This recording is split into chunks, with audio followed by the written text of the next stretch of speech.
देखो ध्यान दो, सम्यक दर्शन का पहला अंग है निसंकित अंग। कौन सा अंग है? निसंकित अंग। निसंकित अंग माने जो मैंने वस्तु का स्वरूप समझा है, जो मैंने निश्चय का स्वरूप समझा है, उस पर शंका नहीं करना। मैं परिपूर्ण ज्ञायक ही हूँ, मैं जानने देखने स्वभाव वाला ही हूँ, मैं जानने देखने के अलावा कुछ भी नहीं करता।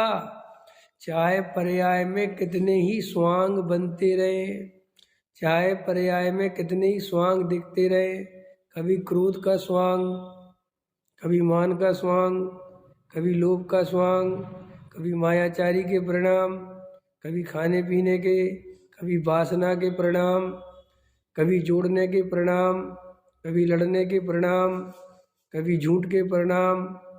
समझ में आया? कुशील के परिणाम, परिग्रह के परिणाम, दया के परिणाम, पूजा के परिणाम, भक्ति के परिणाम, सम्य सागर की यात्रा के परिणाम। ये सब स्वांग हैं, ये मेरा स्वरूप नहीं है। इन स्वांगों में मैं नहीं जाता। मैं तो एक अखंड ज्ञायक तत्व हूँ, परिपूर्ण हूँ, मेरे में कोई कमी नहीं है। इन स्वांगों को देखकर अपने स्वरूप पर शंका नहीं करना। ये सब स्वांग हैं, अपने स्वरूप पर शंका नहीं करना। जैसे बाहर में कैसे कितने ही तरह के वस्त्र पहन लें, लेकिन मैं तो मैं ही हूँ ना, वस्त्रों से मैं नहीं बदलता। क्यों बदलता हूँ? मुझे कोई स्त्री का स्वांग रखा देवे तो क्या मैं अपने को अंदर से स्त्री मानूंगा? कैसे मानूंगा? सारी दुनिया कहेगी ना, दुनिया है क्यों? ऐसा लिखा शास्त्रों में, आज जन उदाहरण दिया कि कोई पुरुष किसी रंगमंच पर नाटक में स्त्री का रूप धारण करे, किसका? सीता बने या कोई स्त्री बने, और इतना ऐसा स्वांग रखे और ऐसी एक्टिंग करे, ऐसी कलाकारी दिखावे कि पुरुष विकार रूप परिणमन हो जाए। क्या? पुरुष उसको देख के मोहित हो जाए। तो अभी सुनो, और कोई उससे कह भी दे कि तुम बहुत सुंदर लग रही हो, तो वो प्रसन्न होगा अंदर से कि मैं के अंदर ही अंदर हंसेगा कि पूरा को पता नहीं है मैं तो पुरुष हूँ। ऐसा होता है नहीं है? अब जैसे फिल्में भी आती है ऐसी कि लड़का लड़की बन जाता है और वो उसके पीछे पड़ जाता है, तो मन ही मन सोचता है कि तू पागल है, तुझे पता भी है मैं क्या हूँ, है कि नहीं? नहीं, वो सोचता है तू तो बहुत सुंदर स्त्री है। तो देखो, वो स्त्री समझे, सारी दुनिया स्त्री समझे, लेकिन उसके श्रद्धान में उसी समय क्या खचित है? मैं तो पुरुष। और स्त्री जैसी एक्टिंग करे, स्त्री जैसे बोले, स्त्री जैसे हाव भाव करे, तो भी अंदर में श्रद्धान। ऐसे ही हम सब बाहर में कैसे ही एक्टिंग चल रही, कभी पिता की चल रही, कभी पुत्र की चल रही, कभी पति की चल रही, कभी व्यापारी की चल रही, कभी जैन साहब की चल रही, कभी सामाजिक चल रही, कभी पुजारी की चल रही, कभी श्रोता की चल रही, कभी वक्ता की चल रही। ये सब एक्टिंग है, ये मेरा स्वरूप। और अपने को ये श्रद्धान पक्का करना, रात दिन मोक्ष मार्ग के नाम पर करना क्या है? क्या करना है मोक्ष के नाम पर? क्या किया जा सकता है?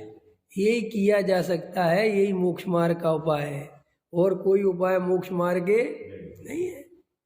अरे भाई, हमारे यहाँ मार्ग और मार्ग फल एक जैसा है ना? अलग अलग है कि एक जैसा है? हमारे यहाँ मार्ग और मंजिल में कोई फर्क है? सम्यक दर्शन ज्ञान चरित्राणी मोक्ष मार्ग है। क्या है? सम्यक दर्शन ज्ञान चरित्राणी मोक्ष मार्ग है। ये मोक्ष मार्ग है, और मोक्ष इन्हीं की परिपूर्णता का नाम मोक्ष है। ख्याल में आया कि नहीं आया? सम्यक चाहत की परिपूर्णता हो गई, मोक्ष हो गया। यही है ना? तो मोक्ष में सम्यक दर्शन है कि नहीं? सम्यक ज्ञान है कि नहीं? सम्यक चारित्र है कि नहीं? यही उपाय है।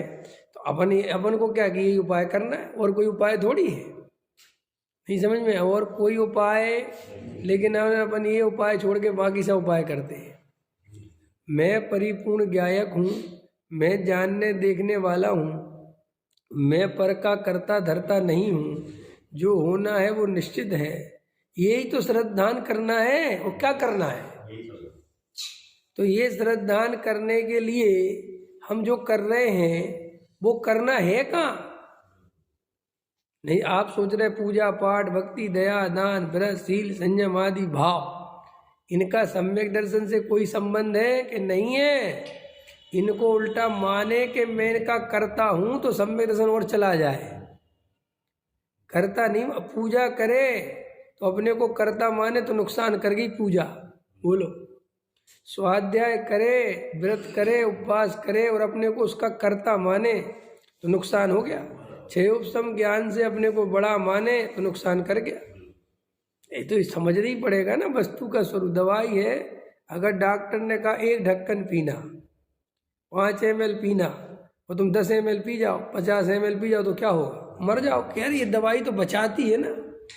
तो भैया बचाने का मतलब ये नहीं है ऐसी भगवान ने कहा पूजा करो उदाहरण के लिए, अरे तो तुम पूजा में लग गए।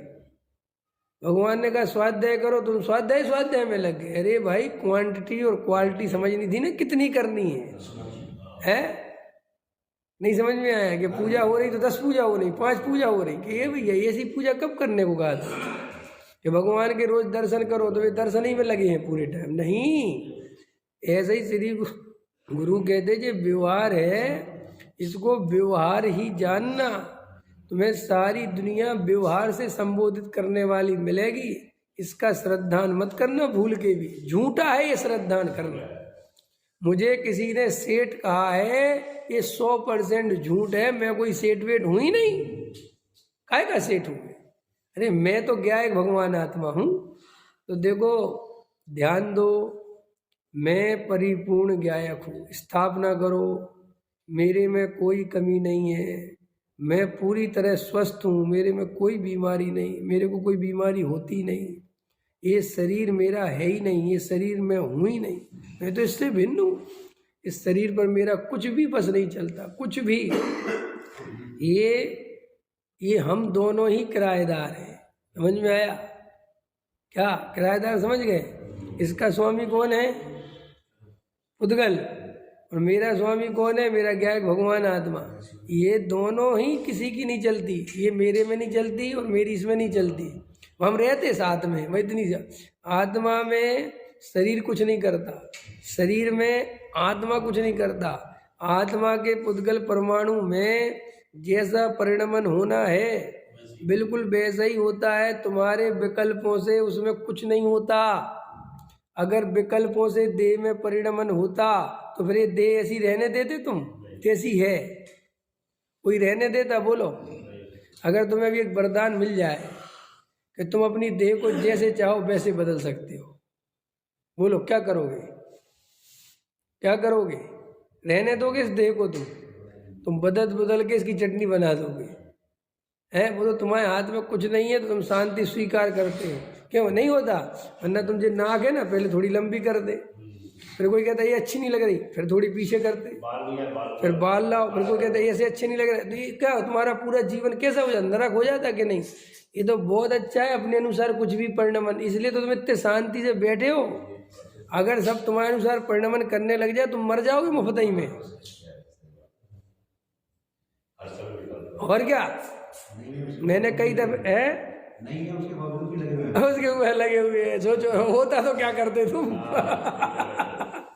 है होता तो पागल ही हो जाते, बाल खड़े हो जाते, बाल लौच लेते अपने। क्यों है ये क्या करूं मैं, क्या करूं? बोलो करते कि नहीं है? मैंने कई दफे बताया स्वचलित व्यवस्था ही वीतराग व्यवस्था है।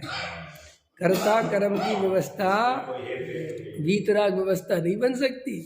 कल मैंने बताया था अज्ञानी भक्ति बहुत करता है, ज्ञानी भक्ति नहीं करता। क्योंकि अज्ञानी को भगवान करता है और मेरा अच्छा बुरा करता है, और मैं इसकी भक्ति करूंगा तो भगवान प्रसन्न होगा। समझ में? इस मान्यता से वो बहुत भक्ति करता है। तुम तो कर ही नहीं सकते। कैसे करोगे तुम इतनी भक्ति? कैसे करोगे? हैं ये कई बूढ़ी बूढ़ी अम्मा उपवास कर लेती हैं और तुमसे नहीं होता। बिल्कुल एक सिंगल हड्डी, और 15 उपवास कर लेती। तुम कहती यार पता नहीं ये क्या चक्कर है, अपन से तो होता है। भैया अंदर जाके उससे तत्व की चर्चा करो। तो तत्व की चर्चा करोगे तो तत्व की चर्चा में जीरो रहेगी। और फिर जो 15 उपवास करे तो ये एक सोच के करती है कि बहुत पुण्य बनेगा और मुझे सुगति मिलेगी इस उपवास करने से।